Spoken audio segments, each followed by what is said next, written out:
اللہ کے رسول صلی اللہ علیہ وسلم نے سلام کی بہت ساری سنتیں ہمیں سکھائی ہیں۔ ان میں سے سب سے پہلی سنت یہ ہے کہ جب آدمی سلام کرے تو اتنا زور سے کرے کہ سامنے والا جو سننے والا ہے تاکہ وہ اس کو مکمل سنے اور اس کا جواب دے۔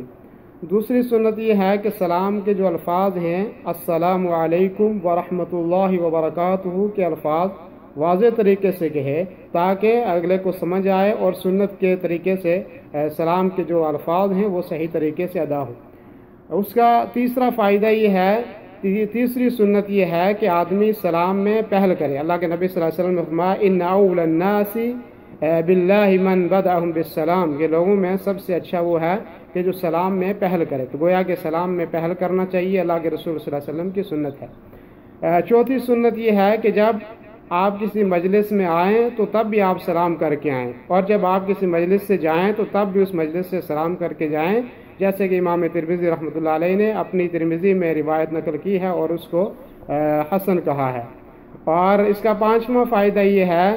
کہ ایک مسلمان کو سلام جب کرے تو کم از کم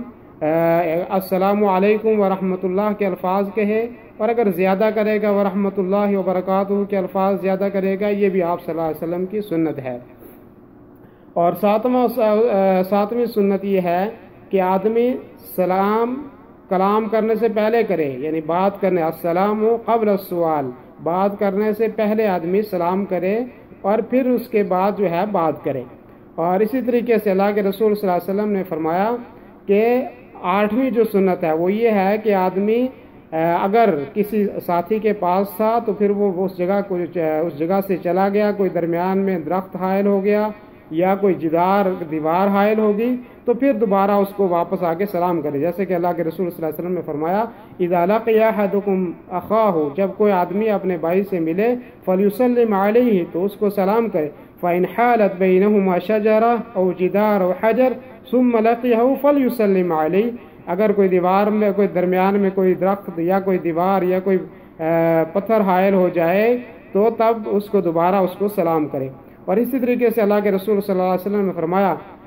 یسلم الراکب علی الماشی، جو سواری پہ چلنے والا ہے وہ پیدل کو سلام کرے گا، والماشی علی القائد، اور جو چلنے والا ہے وہ بیٹھنے والے کو سلام کرے گا، والقلیل علی الکثیر، اور کم آدمی زیادہ لوگوں کے اوپر سلام کریں گے، والصغیر علی الکبیر، اور چھوٹا یہ ہے کہ بڑے کو سلام کرے گا۔ اسی طریقے سے آپ صلی اللہ علیہ وسلم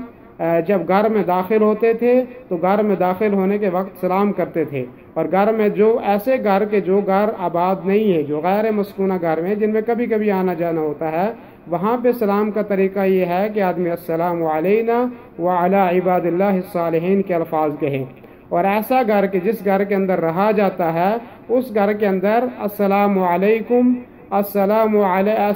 علیک وعلی اہل بیتک، یہ الفاظ السلام علیکم کے الفاظ کہے، جیسے کہ حضرت انس رضی اللہ عنہ کہتے ہیں کہ اللہ کے نبی صلی اللہ علیہ وسلم نے مجھے فرمایا کہ اذا دخلت علی اہلک فسلم علیہم، جب تو اپنے گھر میں داخل ہو تو اپنے گھر والوں کو سلام کر، تکون برکۃ علیک وعلی اہل بیتک، یہ تیرے لیے اور تیرے گھر والوں کے لیے برکت کا ایک ذریعہ ہوگا۔ اور اسی طریقے سے آپ صلی اللہ علیہ وسلم جب بچوں کے پاس سے گزرتے تو بچوں کو آپ صلی اللہ علیہ وسلم سلام کرتے تھے، مر علی صبیان فسلم علیہم، آپ صلی اللہ علیہ وسلم بچوں کے پاس سے گزرے تو آپ صلی اللہ علیہ وسلم نے بچوں کو سلام کیا۔ اسی طریقے سے آپ صلی اللہ علیہ وسلم کوئی آدمی مسجد میں اگر داخل ہوتا ہے، لوگ نماز پڑھ رہے ہیں تو کوئی بات نہیں، وہاں بھی سلام کرے، لیکن اس کا طریقہ یہ ہے، امام احمد بن حنبل رحمہ اللہ سے پوچھا گیا کہ کیا میں نماز پڑھنے والوں کو سلام کروں، تو آپ نے فرمایا کہ ہاں سلام کرے ان کو، اور مصلی کو اختیار ہے نماز پڑھنے والے کو، چاہے کہ وہ اشارے کے ذریعے سے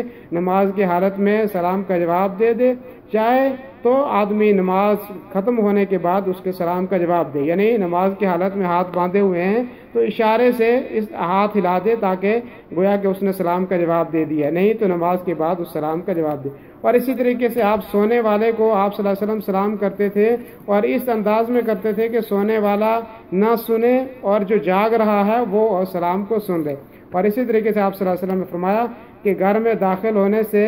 گھر میں داخل اجازت مانگنے کے لیے پہلے سلام کرے، پھر اس کے بعد اجازت مانگے کہ میں داخل ہوں یا نہیں۔ اور اسی طریقے سے جب آدمی کوئی خط لکھے کسی کو تو اس سے پہلے سلام کرے اس خط کے اندر.